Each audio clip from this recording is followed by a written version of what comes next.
vou entrevistar uma pessoa. Eu admiro. Dormir. Opa, boa noite! Tá começando mais um programa do Poderoso, vai ser legal pra cacete. Hoje a gente tem um convidado muito importante aqui, o presidente da República. E a gente vai falar hoje de um assunto muito bacana, que tem que ser discutido e o povo tem que saber, que é a importância da reforma política da região sul da Bahia. E o presidente Lula, que é nordestino, vai falar um pouco pra gente sobre a perspectiva que ele tem sobre esse assunto do país e da região. Boa noite, presidente. Frase de você. Eu já vi que você bebeu um pouquinho aqui, mas mais ou menos. Boa noite, companheiro poderoso. Boa noite, todo mundo, brasileiros e brasileiras que estão aí presentes. Então vamos começar falando com você. Nessa última eleição, muito se falou sobre a reforma política. Os partidos falando que era necessário saber que a política tem uma reforma política no país. O que é a reforma política? Olha, poderoso, eu não poderia deixar de dizer que a reforma política é necessária nesse país. É uma coisa que a gente precisa pra ontem. A reforma política é pra mudar tudo. É pra mudar o que tá de errado. É pra botar comida na mesa dos brasileiros e brasileiras. No site aqui, Reforma Política do Brasil, diz que hoje muitos especialistas não entraram em consenso ainda sobre quais as reformas necessárias, mas tem aqui 4 tópicos que botaram aqui: financiamento público de campanhas, a lista fechada, a cláusula de barreira e a proposta de um sistema nacional de participação. Eu gostaria que você falasse um pouco de cada um separado pra gente ter uma Olha, primeiro minha memória ficou um pouquinho difícil, então eu vou ficar primeiro no financiamento público. O financiamento público, o que é, poderoso? O financiamento público é você acabar primeiro com o poder das empresas nesse país. Por quê? Por que, companheiro? Nós temos que acabar com o poder das empresas aqui nesse país. As empresas vão lá e financiam a campanha do político e o político vai acabar agindo diferente do que a população que te elegeu. Porque quem paga a banda escolhe a música. Não é assim? Se acabar o financiamento privado da campanha dos políticos, a gente vai ter mais democracia. Então, quando um povo bater na porta do político e o empresário bater na porta do político, vai ser a mesma coisa. O político não vai atender o empresário primeiro. E os partidos políticos pequenos são engolidos por partidos grandes. E aí as propostas são engolidas pelos interesses econômicos. E você não vai ter a população com saúde, com educação pública de qualidade. E o senhor aqui na região aqui, sul da Bahia, onde tem vários prefeitos corruptos pra caralho. O pessoal aqui rouba pra cacete, não se importa com a educação, transporte público. Você acha que após a reforma política se acontecer no país, o povo vai procurar saber o que é, o pessoal só ouve e não se importa muito? Como o pessoal vai reivindicar esse direito? Nossa, essa coisa ótima que pode acontecer nesse cenário político brasileiro. Olha, aqui na região cacaueira, do cacau, onde rolou muito cacau, é um interesse público notório a reforma política, porque lá em Ilhéus aqui, é Ilhéus ou Itabuna, o que é Ilhéus, né? Ilhéus eu viajo muito aí, porque você sabe, né? Ilhéus aqui, o prefeito é... Jabes Ribeiro? Jabes, menino Jabes, o menino Jabes Ribeiro. Ele é do partido... O PP. O PP é partido da base aliada do governo. Mas se não sabe a base aliada do governo, até ter seus ministérios. Ali eles fazem o joguinho do ministério. Se não tiver ministério, não tem apoio. Se tiver ministério, tem apoio. Então, lá no Palácio do Planalto, você tem o PP.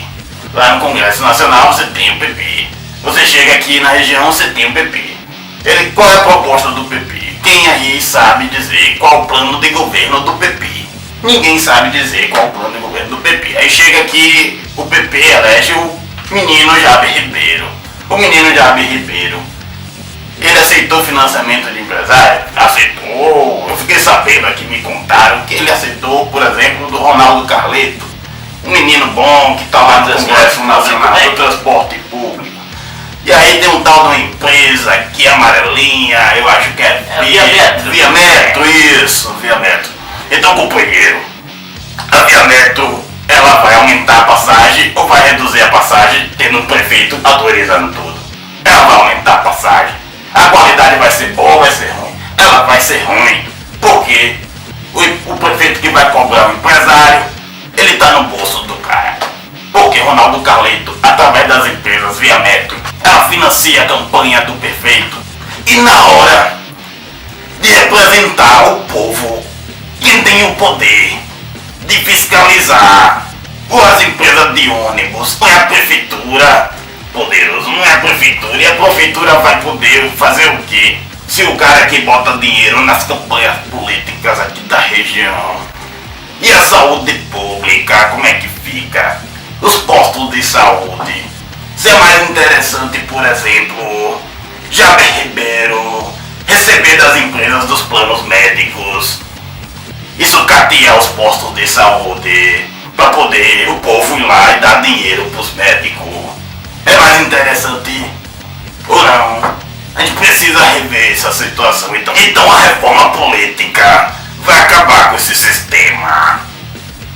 Deu uma entrevista sua aqui pro você falando e você tocou no tema da reforma política. O pessoal perguntou pra você e você falou, abre aspas, precisamos da reforma política para ter mais partidos comprometidos. É preciso acabar com o financiamento privado da campanha eleitoral. E eu vou dizer mais. Eu acho que deve ser transformado em crime inafiançável o financiamento privado. Se é para radicalizar, nós temos que radicalizar para polarizar a política desse país. Essa fala sua aí é muito interessante. E o que o senhor pode explicar diante dessa fala aqui? Nós temos que prender o ladrão. Nós temos que prender o ladrão desse país. Pior ainda é o ladrão de terno, sabe? Os ladrões que usam terno e estão lá em Brasília. Nós temos que prender ele também. Deturpando a democracia desse país. E que a deturpação pior do que o financiamento privado de campanha, companheiro. É uma deturpação muito do que botar quem recebe dinheiro de empresa, de empresário e não atende o povo e deixa a Dona Maria lá no sertão, sem água, passando fome, os meninos sem merenda escolar, como tem aqui mais perto do distrito Rio do Braço, companheiro poderoso, tá sem merenda escolar. Por que isso? Nós temos que prender essa ruma de ladrão. Temos que moralizar esse país, companheiro. Temos que moralizar esse país. E a reforma política é para isso. Nós temos que criminalizar quem recebe e prioriza o empresário desse país e nessa região. A cláusula de barreira é o dispositivo que restringe ou impede a atuação parlamentar de um partido que não alcança o percentual de votos determinado. Embora existente em vários países, no Brasil esse dispositivo, que foi aprovado pelo Congresso em 1995, para ter validade das eleições de 2006, não chegou a ser aplicado por ter sido declarado inconstitucional por unanimidade dos ministros do Supremo Tribunal Federal. Se eu acho que desse patamar, desse cenário político, onde o jogo de interesses é maior que o interesse da sociedade, o que a sociedade precisa não é atendido, você acha que essa participação dos ministros do Supremo Tribunal Federal e declarar inconstitucional essa lei, você acha que isso aí piorou ou melhorou e é um retrato da não importância desse cenário com o povo? Companheiro, eu não entendi só. Você acha que é um reflexo esses votos contra a vontade do povo, que é melhor para o povo, do cenário da política nacional? Você acha que dá uma bagunça mesmo? Eles não estão ligando mais para o povo, estão ligando só para o jogo de interesses? Você acha que é isso? Esse é o reflexo? Uma coisa que é tão importante, que é o STF. Mas tu tá falando da cláusula de barreira. A cláusula de barreira, o que é, companheiro aí de casa, da internet, do Facebook? Alô, companheiro, a cláusula de barreira é para poder barrar as minorias, os partidos pequenos que temos no país. Porque é do interesse dos grandes partidos desse país a participação dos pequenos partidos que têm mais diálogo com a comunidade. Aqueles que não se entregaram ao poder, como por exemplo o PCB, o velho PCBão, o PCO, o PSOL, o PPS, o PPL, o PMN. Eles querem acabar com o poder desses partidos pequenos. Então, a cláusula de barreira é para poder barrar cada vez mais esses partidos pequenos. Mas por isso, companheiro, nós temos a proposta do PT. Nós temos uma proposta bem melhor para apresentar para esse partido. E nós vamos tentar aprovar um plebiscito constituinte exclusivo e soberano da reforma política para promover uma reforma política fora desse Congresso, porque eu acredito que esse Congresso não vai fazer, esse Congresso que está aí não vai fazer a reforma política. Constituinte é, no caso, uma lei que é votada pelo povo. O plenário não tem voto nenhum em cima dessa lei, é isso? Sim, o povo que vai eleger os deputados que vão fazer as novas regras da Constituinte e da reforma política desse país. Então, esses deputados não poderão ser votados. Os deputados ficarão inelegíveis. Logo, eles não vão, companheiros, ficar tentando legislar por causa própria. Eles não vão fazer um sistema para beneficiar eles mesmos, porque eles não vão poder ser votados. Nós defendemos também o voto em lista. Empoderar os partidos políticos, porque os partidos políticos, eles têm com força, nós teremos deputados mais comprometidos com a pauta. E a lista partidária é um dos pontos primordiais para isso. Com lista partidária, nós vamos fortalecer os partidos políticos. O povo vai votar na proposta que o partido for fazer. E vão saber exatamente em quem eles vão votar. Porque no sistema atual brasileiro, você vota em um e elege outro. Por exemplo, o fenômeno Tiririca. O fenômeno Tiririca, campeão de votos, elegeu junto com ele vários candidatos que o povo não quis votar. Aí tem candidatos, por exemplo, que não atingem o coro eleitoral e acaba sendo eleito também com a votação pequena. Então aquele candidato, ele não tem representatividade. Então por isso nós defendemos o voto em lista. A participação do povo é muito importante, mas sem informação o povo não vai poder saber que causa está defendendo. Como você acha que vai chegar a informação, sendo que a mídia não é um veículo, era um veículo para ser mais adequado à chegada dessa informação do povo, mas a mídia não ajuda.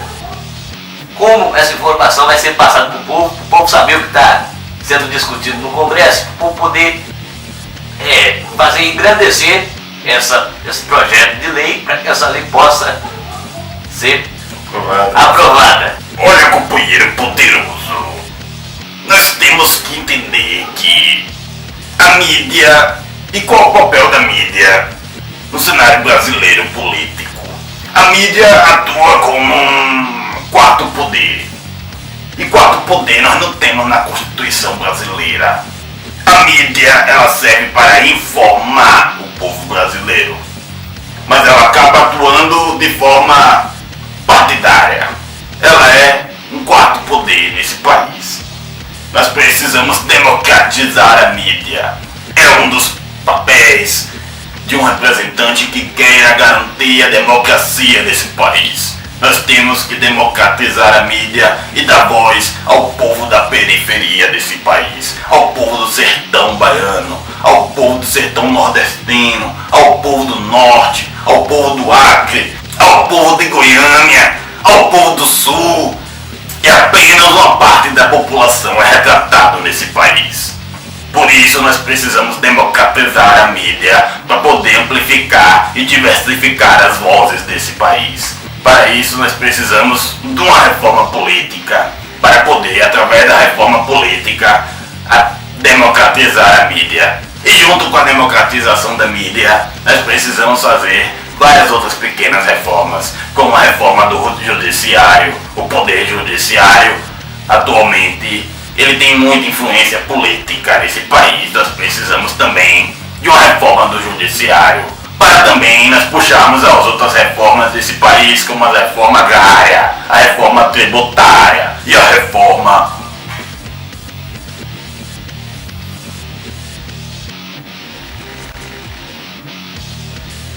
Oi, não. E a reforma presidenciária que nós precisamos muito nesse país. Então, companheiro poderoso, o papel da mídia atualmente é desinformar essa nação. Por isso, nós precisamos atuar juntos com os sindicatos, os companheiros dos sindicatos, os movimentos sociais e os demais segmentos diversos dessa sociedade brasileira. Nós precisamos chamar o povo para discutir a política desse país, não sabe? Acabou meu goró. Acabou, você bebeu tudo, porra. Porra. Deixa um pouquinho pra me levar pra casa, pra curtir. Mas eu vou fechar a entrevista aqui. Tem uma frase do Ulisses Guimarães, ele dizia que toda vez que a sociedade acha que vai renovar o Congresso, ele renova pra pior. Então, o povo reclama todo ano, de 2 anos o povo tem a oportunidade de votar um representante bom lá dentro, mas acaba nem sabendo quem votar. Às vezes acha papelzinho no chão na hora que vai para o seu colégio eleitoral, vota naquele candidato que tá ali, papelzinho que achou ali ou que o cara deu. Às vezes é porque dá a cesta básica, às vezes é porque o cara é bonito, às vezes, porra, o cara me dá um dinheirinho aqui, eu vou votar nele. Depois o cara esquece 4 anos, o pessoal vai do povo, aí o povo vai votar com pequena presidenta só. Acho que é só ela que é a representação do povo no Congresso. Então é complicado o povo querer discutir política sem entender um pouquinho da política. Aí a gente tem umas reportagens bacanas, o pessoal da rua falando sobre o que é a reforma política, com o nosso repórter. Daqui a pouquinho a gente mostra pra vocês. E a gente vai encerrando por aqui. O programa foi muito bacana com o presidente Lula. Poxa, entende pra cacete de política, porra. Puxa, representação aí do pessoal. Eu que agradeço, companheiro poderoso. Trabalhador, eu agradeço. trabalhador pra cacete. Agora tá limpa, porra. Bebendo as loumas por quê? Porque foi eu que dei, porra. É do povo. Chega em casa ele bebe Absolute, um esqueci 25 anos, Não abre uma cachaçinha. E meu jabá, eu não gosto muito do jabá. O jabá, adoro o jabá. Então a gente vai terminando por aqui. Um beijo. Poxa, um beijo de novo.